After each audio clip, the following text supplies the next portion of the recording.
Procurement, the action of obtaining or procuring something, from Latin procurare, to take care of. March is Procurement Month, where those who take care of others are honored. Not often understood outside their profession, but deeply appreciated for what they do, Radio NIGP honors the public procurement professionals who enjoy what is referred to as the greatest job in the world.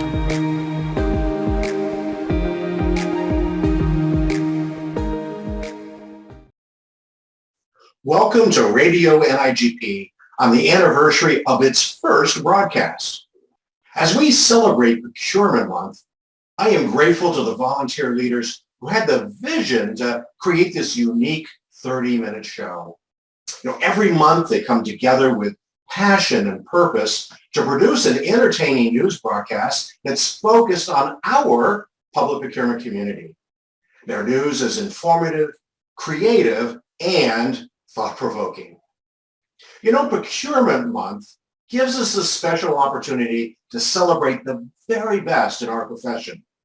And there's no doubt that the reporters and writers and producers of Radio NIGP epitomize the very best in our profession. Now, I encourage you to follow their lead, to think about ways in which you can volunteer to serve your NIGP chapter or the Institute. It's your time to share your talents, to hone your leadership skills, and to make an impact. And now, enjoy this edition of Radio NIGP. It's you time.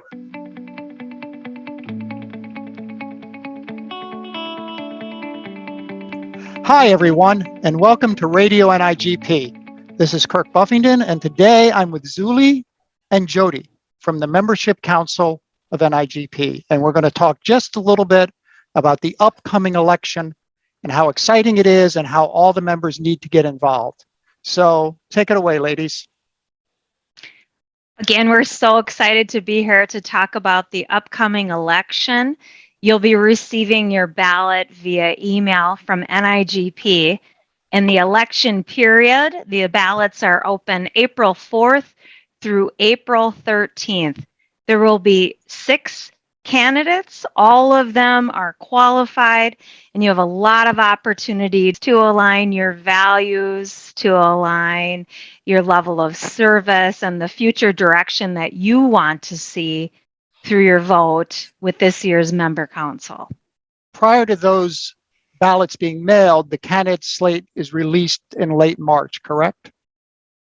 So the bios will be included, yeah. Okay, super. So I've heard in the past that election turnout is a little low sometimes. So talk a little bit about how important it is for all the membership to be involved in this election. So our role on the member council is to ensure that the Institute members are aware, heard, connected, and engaged with the membership. And so this is a really critical election for us, right, to make sure that we continue down that road. Now, historically, the elections do get some low participation, but we're looking to change that by encouraging the membership to participate. It's really critical that we all have a voice on who's on that council so that we're adequately represented. Go ahead, I definitely Jody. agree with Zule that it's not only our responsibility as a practitioner, but you have a vested interest to help advance the entire profession. This is just one way you can use your voice to be part of the change and be part of that difference. And so again, just a really great opportunity to take time out of your busy schedules, but to make sure you select the candidate that best represents your values. I mean, when you think about it, the folks that are being elected are going to define the mission of NIGP. And that's very important to the membership, I would think, right? Absolutely. Especially as times are changing. Mm-hmm. We're all facing new challenges, right? And we have to ensure that we're electing members to the council that are aware of what our individual challenges are and represent, the different regions and the different circumstances that are important to us. Great. Yes. Our entire mission is to support the members, to support the chapter affiliates, to uphold ethics and professional levels of conduct. And so it's just essential to make sure that your voice is represented in the seats that are filled by the member council. That's what it's all about, representing yourself, having somebody represent your vision, what you believe NIGP should be doing. Well, that's great. Anything else you all would like to add about the elections? Get out and vote. Even if you don't have someone that you know on the ballot, it's important that with our growing membership that we get to know who the new members are, that we read those bios, and that we select the candidates that will best represent us. Great. Yeah, I definitely concur and just challenge you to also empower others to vote, maybe set an appointment with colleagues in your office or some other colleagues with the Institute, just as a reminder to take a few minutes out of your day after you've done your research and selected your candidate to do your important responsibility to help yourself and to help the profession by voting. Great. Well, thank you so much, both of you, Zuli, Jody.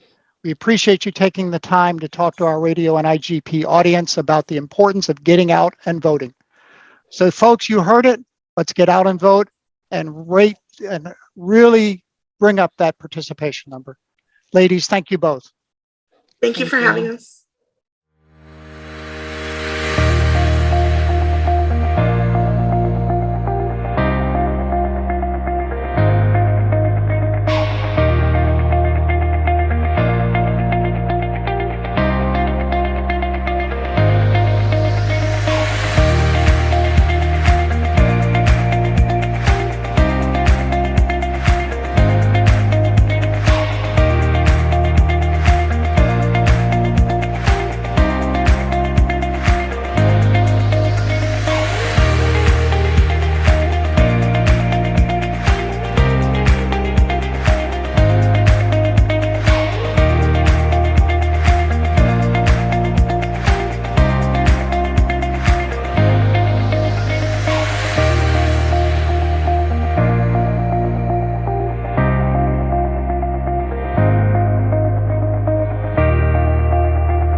March is all about celebrating procurement professionals. Let's celebrate all the wonderful things we've done this past year or two in moving and using technology to its utmost.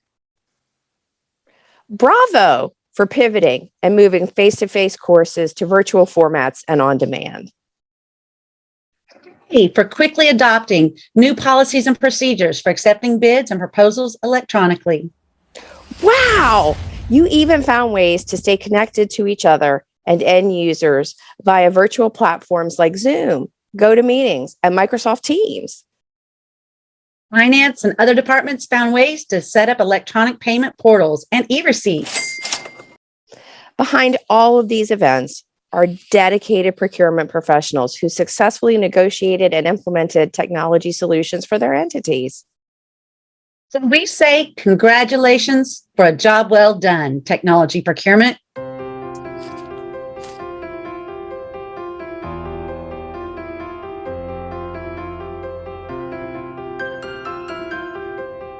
Hello, welcome to Way to Grow, an NIGP mentorship moment. And welcome to Procurement Month, March 2022. You know, our Way to Grow segment always focuses on the impact of mentorship on members of our profession, and today's no different. I'm very fortunate today to be able to welcome a very special guest who has moved up in the profession after starting off as an intern just a few short years ago. By way of introduction, I would like you all to meet Ms. Tracy Ann Nacio, NIGP CPP, CPBB, who recently was promoted to the position of contract supervisor in the procurement division of Orange County government in Orlando, Florida, after holding several positions at the county and previously with the city of Boca Raton, Florida. Tracy, welcome to Way to Grow. Hi, Keith. Thank you so much for having me. Well, I'm glad you could make it with us today. It's my pleasure. I'm so excited to be here. Well, we're excited for you to be here as well. So first, Tracy, my first question is, since you started in public procurement, how have you been influenced by mentors in your career?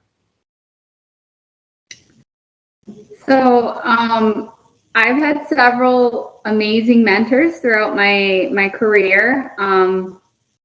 I will say, to start off with, I've had, four to five really important mentors, I would say.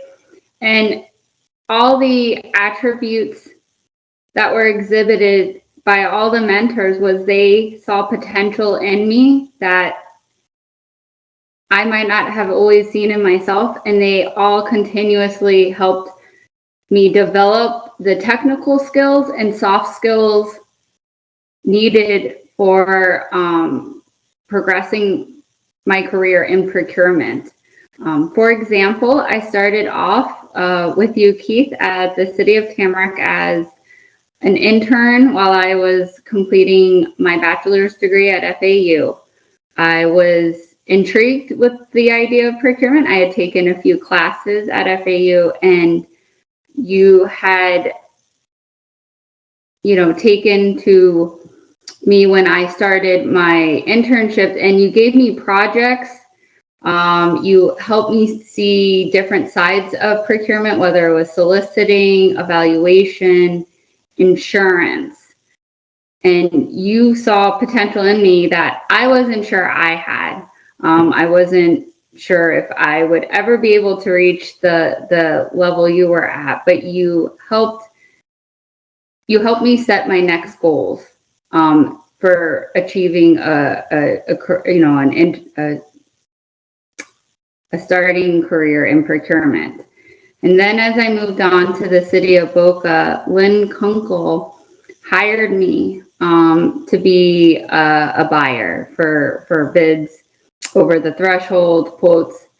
And I didn't have much experience outside of my internship. That was a huge help, Keith. It was such a huge help. And Lynn, me being green, took the time and sat down and explained how things worked. And little did I know she would give me projects, and there'd be times I'd sit with Lynn and be like, I don't know if I wasn't sure if I could do with them, right? Some were more complex, some were not really construction, but borderline. I was trying to figure out permit issues, but she always believed in me. And she helped me progress my career by encouraging certification and helping me fine-tune my technical skills in working with the different commodities. She also never held back any knowledge she had. She was always open to sharing and listening to ideas.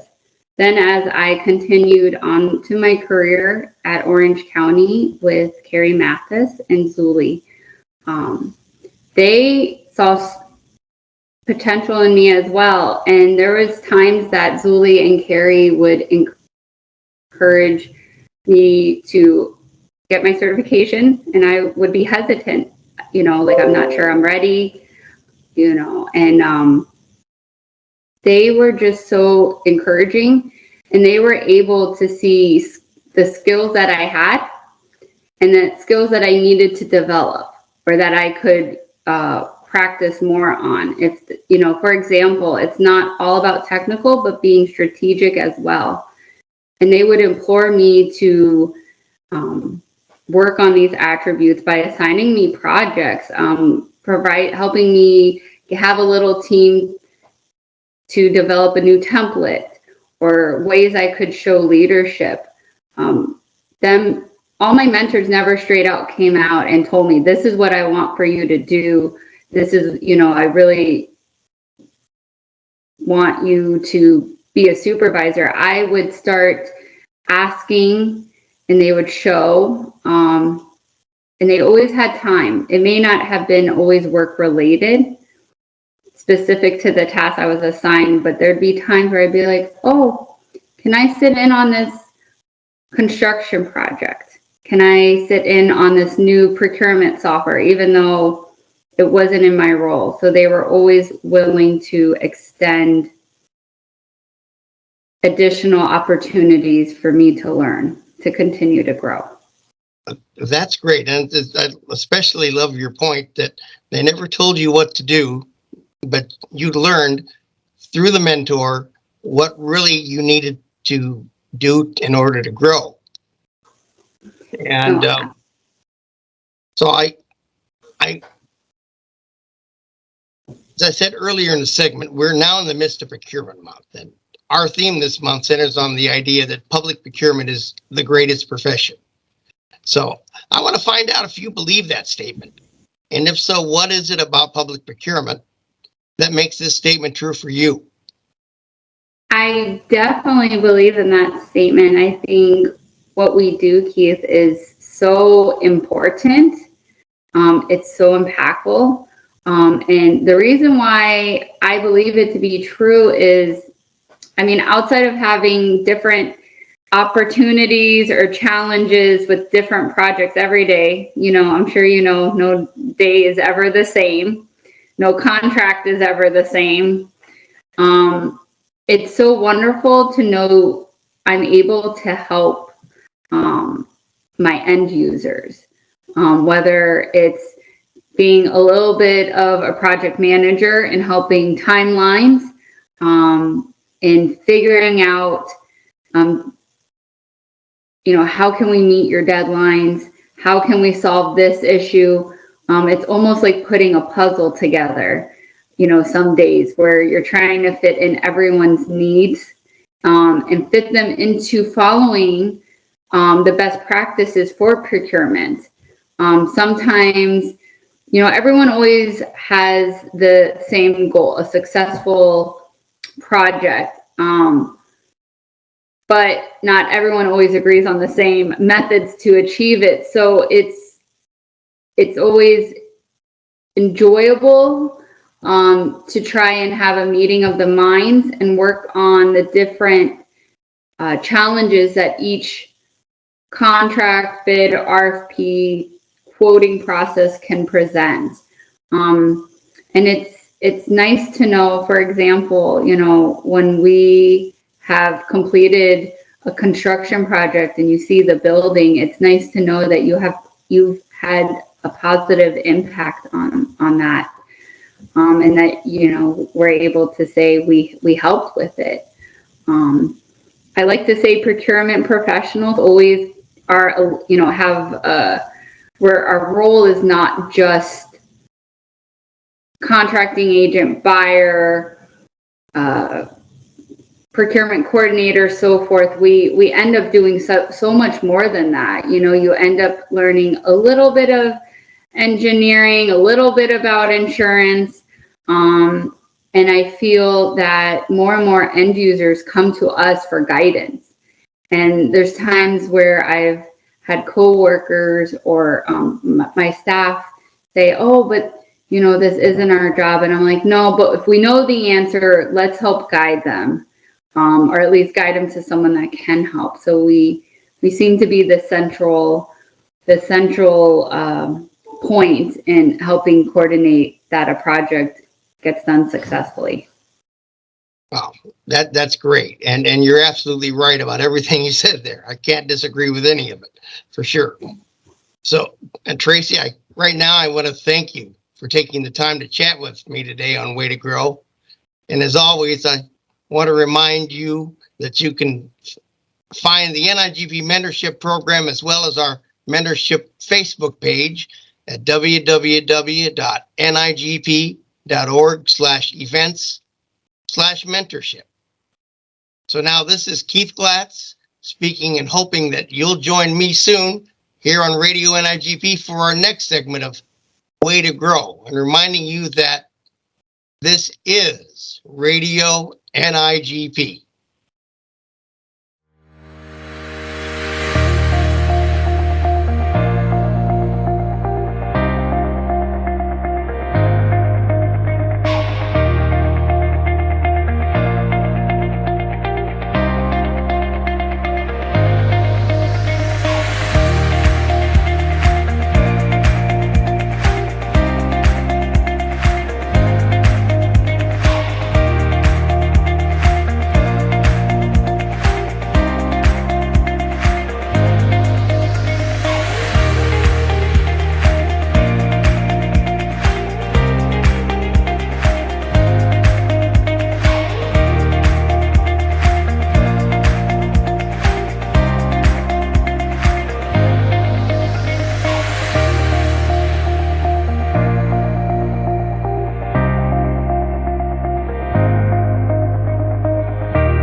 Welcome to Radio NIGP. I'm Linda Allaire, NIGP CPP, CPPO, retired from the Ontario Ministry of Finance here in Ontario, Canada. I'm very privileged today to have two colleagues with me, one also retired, and his daughter. This is the first father-daughter familial succession plan that we've had on any of our interviews. And I have really no idea how many of them might exist.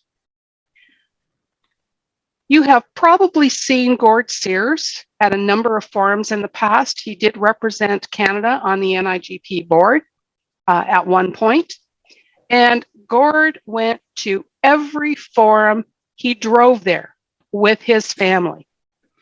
I have watched Emma grow up, and now she is following in Gord's footsteps. So let's start off with Gord. Gord, can you tell us a little bit about your background, how you got from where you started to where you are now? Sure. Thanks, Linda. And greetings to all my fellow public procurement colleagues. My daughter, Emma, and I appreciate the opportunity of sharing the importance of earning your public procurement certification and the importance of mentoring young public procurement professionals. Public procurement has been a career that I have taken personal pride in contributing to, serving the public by delivering best value, goods, services, and construction. And I think the cherry on the top for me was being honored by my colleagues in receiving NIGP's Distinguished Service Award in 2017. As many of my peers back in the late 80s know, public procurement at that time was not a career consideration. And at the time, I was working with the Easter Seal Society and was accepted by several universities to start that September to become an educator. Then, as fate would have it, my boss at the time at Easter Seals offered me a great opportunity as a full-time position as their purchasing agent. I decided to defer attending university full-time and opted to try out this position for a year and go to school part-time. And if it did not work out, I would reapply for university. Well, it turned out I found a passion for procurement and helping deliver programs and services that had a positive impact on the day-to-day lives of children with physical disabilities at Easter Seals. My next and final public procure move was to a local city government, the town of Newmarket, just north of Toronto, where I had the opportunity as the manager of procurement services of starting the procurement department and was employed there for over 27 years.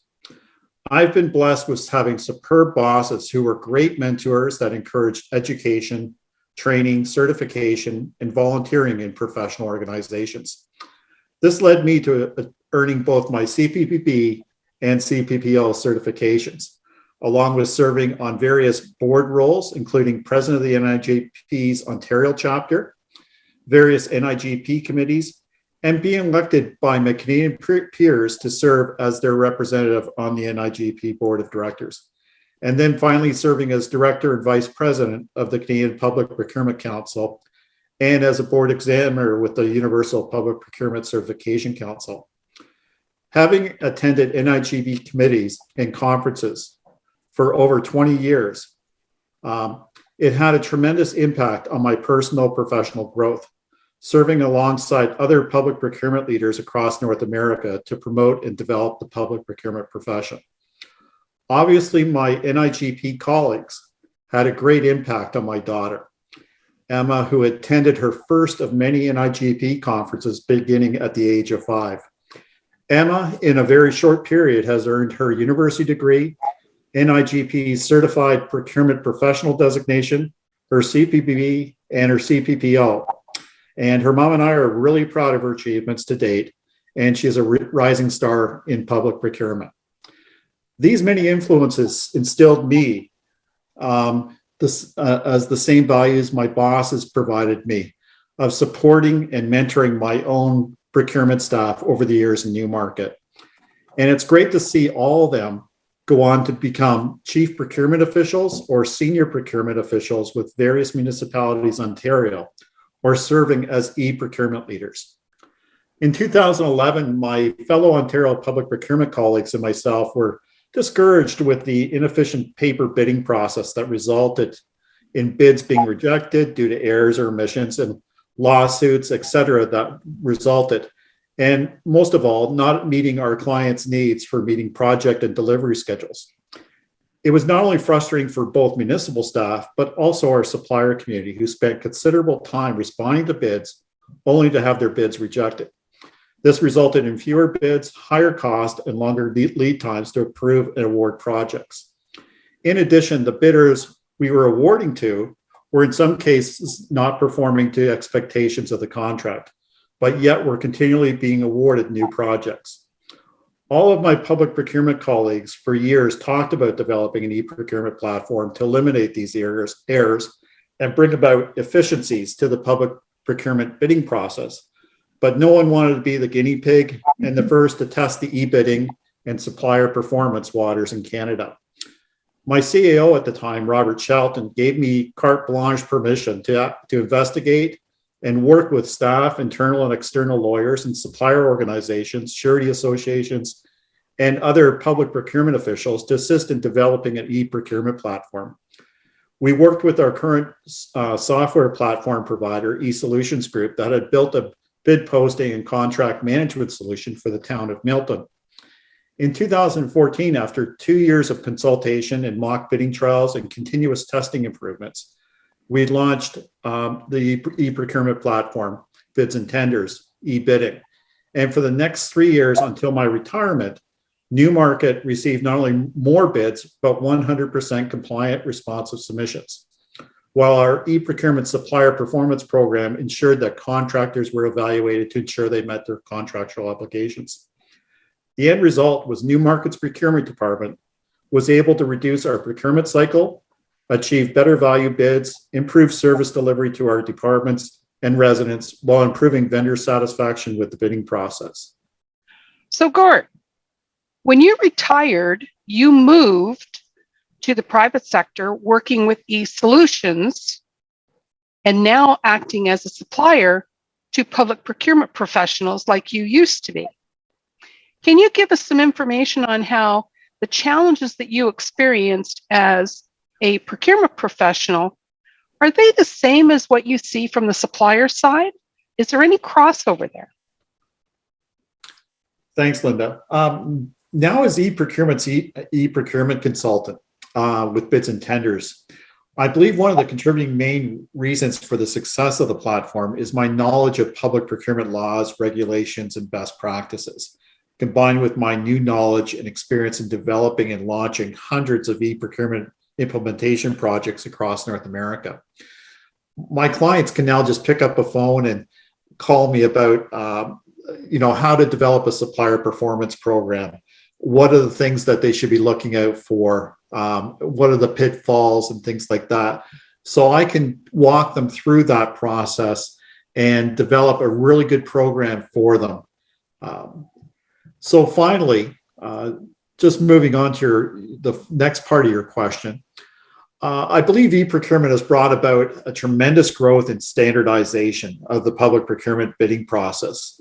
For example, when I first launched e-bidding at Newmarket, our legal team and I needed to update all of our bid templates, conditions, procurement processes for e-bidding, such as the language pertaining to delivery of bids, acknowledgement of addendum, withdrawals, etc.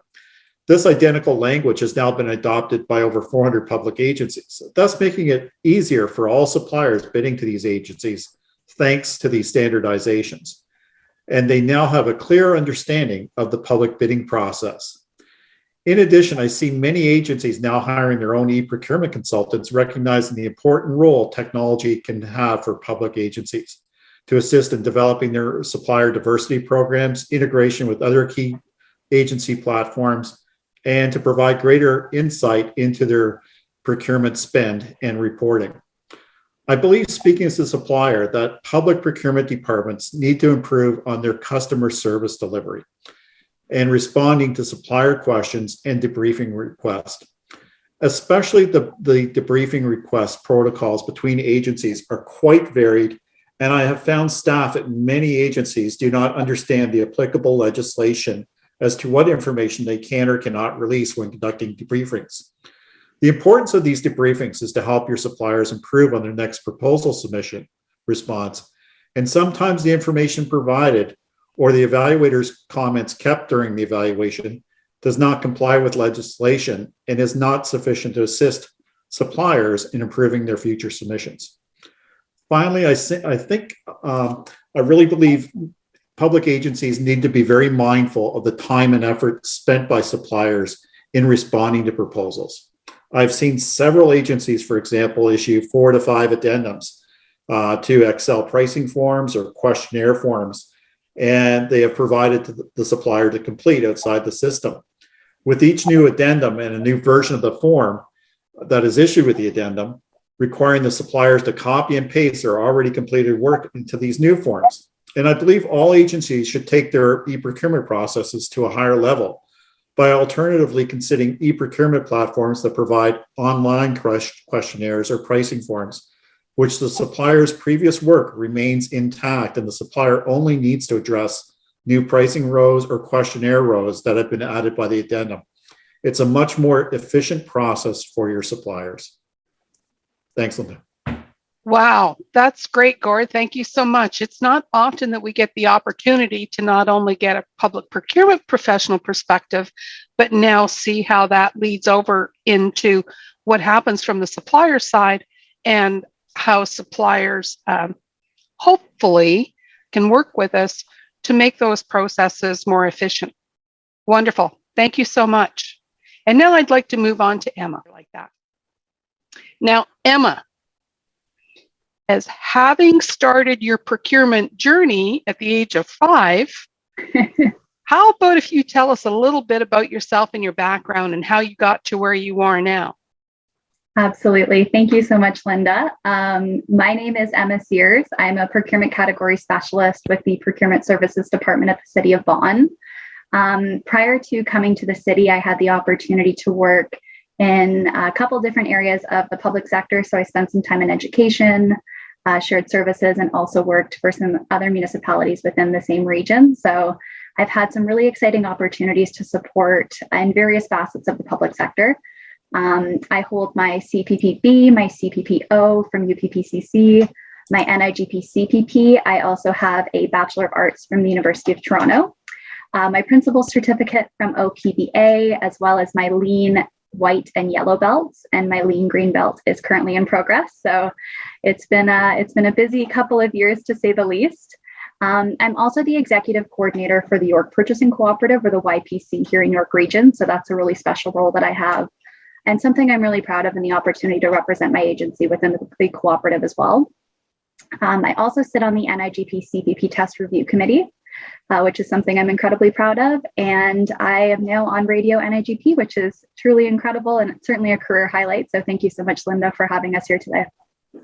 Well, we're glad to have you here. And it's so impressive that you jumped into so many things and such diverse responsibilities within a procurement environment. So what are some of the few of the challenges that you've seen as a public procurement professional? And maybe you can speak to what you see coming forward and how what you have done in your career has fed off of Gord's experience that has been shared with you over the years. Yeah, thank you so much for that. I think it's one of those things where it's tough almost to identify maybe just a few challenges, because I think this industry every day is so incredibly different, and every day brings in itself kind of unique and exciting challenges. I think that's honestly one of the reasons that I love public procurement, and I love doing what I do so much every single day. It's one of those things where we always joke about, you get an email and it literally could be anything. You don't know what each and every single day is going to bring. But I think that's why people who get into public procurement really stay in public procurement, because there is no waste in terms of the exciting challenges and opportunities. And if you're willing to work hard and critical think and put the work in, it's certainly something that you'll never have any free time on your hands, which is so wonderful.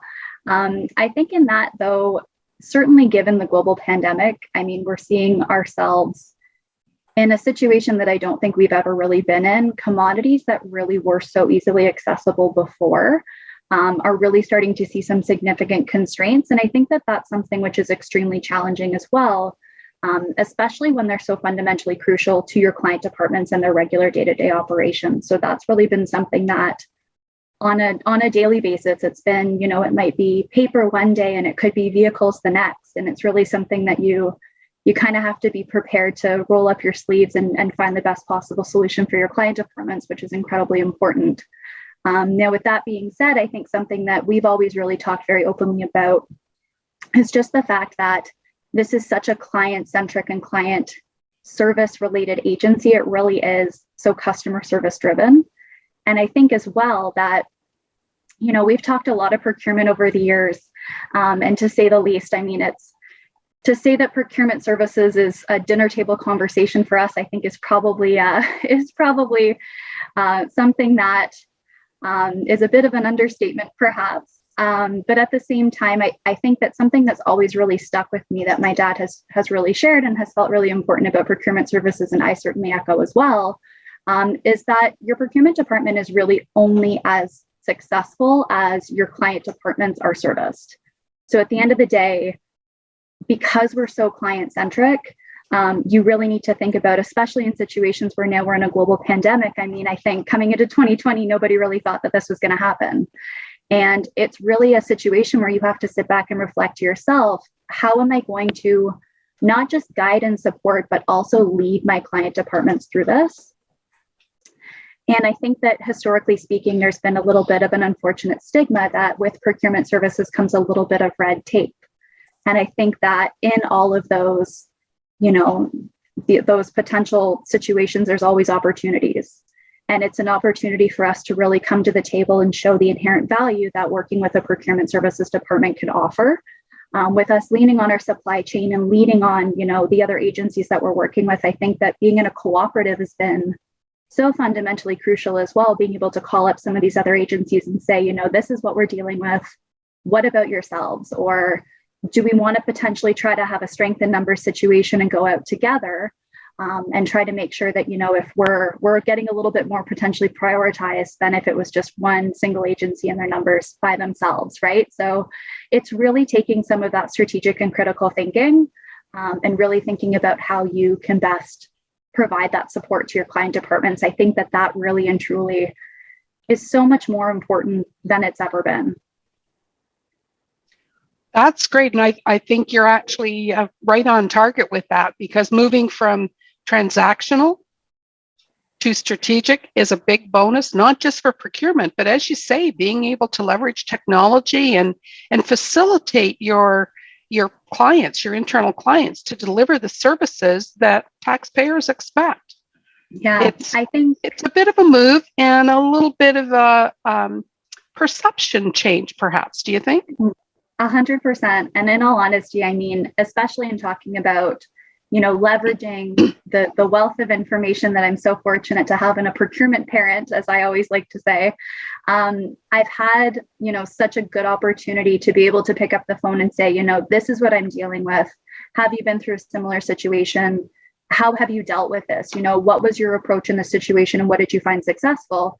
And it really always does come back to how are you supporting your client department? How are you going to lead them through this, right, at the end of the day? And I think that one of my favorite stories is always when we were on our way to dinner in Newmarket one day, and we got a phone call that there was an issue at one of the recreation centers. They were set to open the next day, and there was a janitorial services contractor who was walking off the job. And that car turned around so darn quick, Linda, let me tell you. And we were there in a second. And my only thought was, we're going to be late for dinner. Like, should I make a phone call? What do we do? And it was just watching at that point, you know, the way that it was really just like a take charge kind of situation, which was really incredible. But my dad was so solution driven in that moment. And it was really that dedication and the passion that came through in making that difference for that client department. And everybody left happy. And it really was just kind of having that mediator in the middle. But I think that I've been so fortunate to really have this incredible example of not just leading by example and wanting to be a leader for your client departments, but really making sure that they feel so comfortable that their needs are taken care of and that it's somebody who really will prioritize them above all else. Wow, that's a great example of responding to a client when they're really being pushed to the wall. Yeah. Thank you for sharing that, Emma. That's great. So now I know that you've got your dad sitting at the dinner table as a mentor, an educator, you know, somebody who's walking the walk and talking the talk. But what about other people in your life? Some of the people that you worked with, do you get different perspectives from them? So I really appreciate this question because, to be honest with you, in general, I think that there's always something that can be developed and benefited by having a mentor. And this is something that's been so incredibly important to me from the very beginning of my career. I think that this honestly even just goes beyond having an industry specific mentor. Like, I think there's something to be said for having mentors who might be aligned within a city building environment, but not specifically procurement, because they almost help you to almost identify some of your blind spots within your day-to-day that you might not even be noticing just because you're doing your procurement function, right? So that's been incredibly important. I think one of the reasons that I actually really love working for the city where I'm currently at is that they are so committed to this mentality of fostering continuous improvement, not just in procurement services, that really goes cross-functionally across the agency. And at the city, both my manager and my director are so happy to mentor staff and continue to be just so incredibly open and supportive, and really allow me as a staff member to stretch in my role, which I think has been so important to me coming to the city and really growing and having that opportunity to grow. I think that being where I'm at in my career, growth has never been more important. And I've kind of been in a bit of a transitional position for the last couple of years, but having that fostered within the city, it truly could not be a more pivotal time for that. So I think that that's incredibly important. I think as well, I'm part of an emerging leaders program within my agency. So we've actually committed to growing our succession plan within the agency. So I've actually been paired with a senior leader who is outside of my department, who has become a mentor for me and has really been able to kind of have those critical conversations with me about how I'm going to grow within the agency, within the department, within my function and beyond. So that's been just so incredibly important for me and really having those critical and tough conversations. And I think looking at myself in the direction that I want to grow. And I think in general, like for people who are coming up in procurement, it's so incredibly important having a mentor and really just making sure, like there are so many people I think within this industry as well who are so committed to growing the industry. And there are so many people out there who are so happy to mentor, and it's just really having those conversations. And again, it's benefiting the mentor because they get to give back, and that's so incredibly important. And I think it's benefiting the industry in general. So it's really incredibly important, and I'm so grateful for that opportunity as well.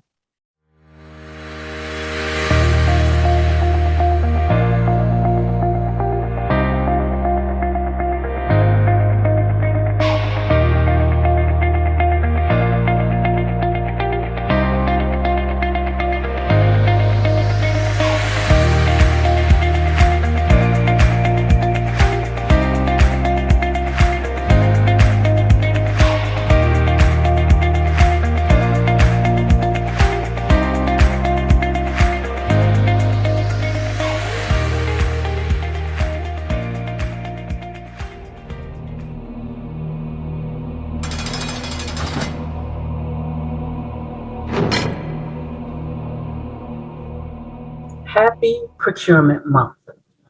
This month's story is brought to you by a gentleman named Ronald Romano, whose name is splashed across the news from his actions in 2020, where he tried to sell 3M face masks to New York for a sum of about $45 million.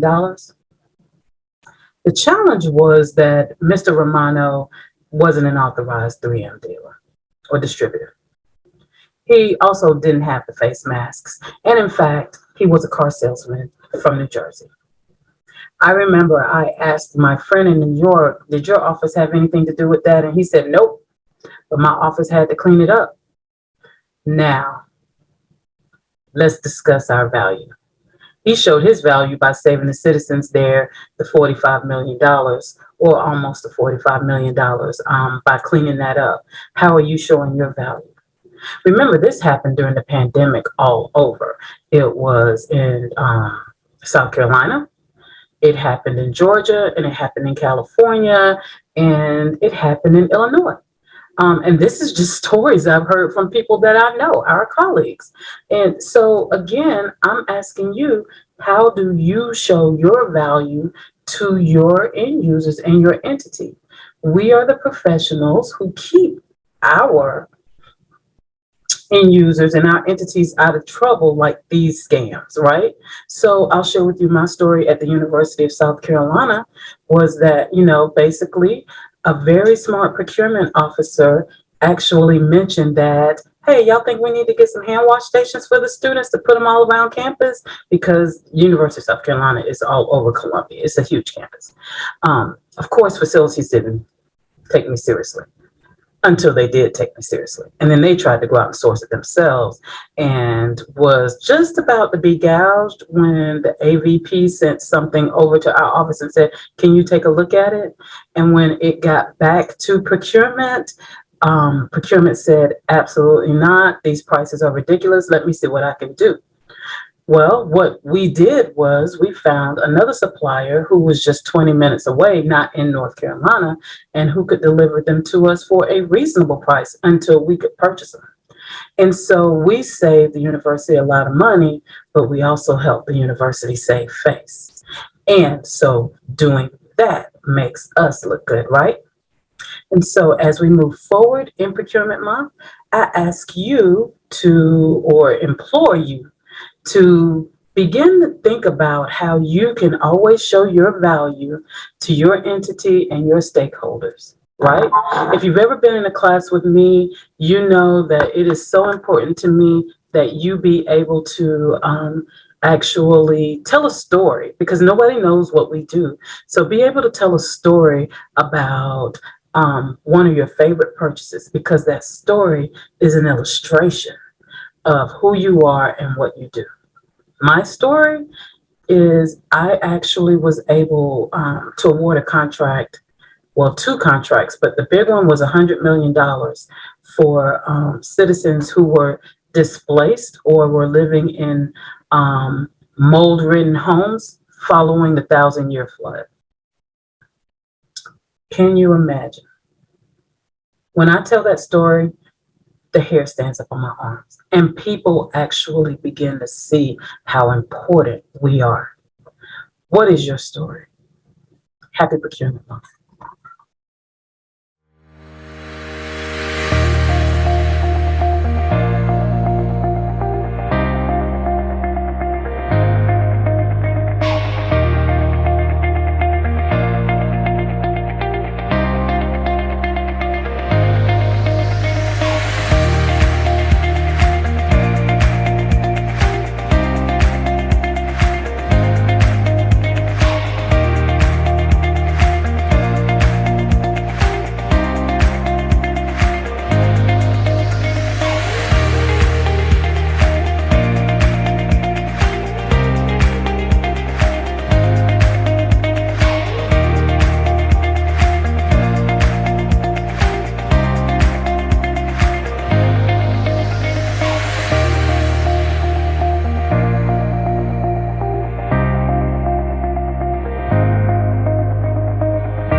Welcome to Procurement Month, where we have the opportunity to celebrate you and the awesome job you do each and every day. As you continue to add value to your entities and demonstrate that procurement is so much more than just buying things, we at Radio NIGP want to say thank you. Thank you for the professionalism that you demonstrate, the invaluable service that you provide, and the efforts you take to hone your skills and be the best at what you do. Unfortunately, bless their little hearts, some of our stakeholders do not always recognize the importance and value that we in procurement bring to the table.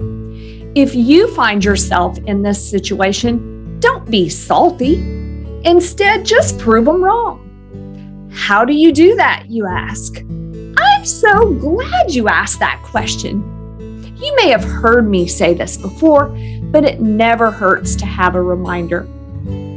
The key thing to remember when you want others to recognize the value of procurement and what you do is to demonstrate value consistently and in various ways. It's not in what you say, it's in what you do. Find ways to have a voice at the table and contribute and add value when you're there.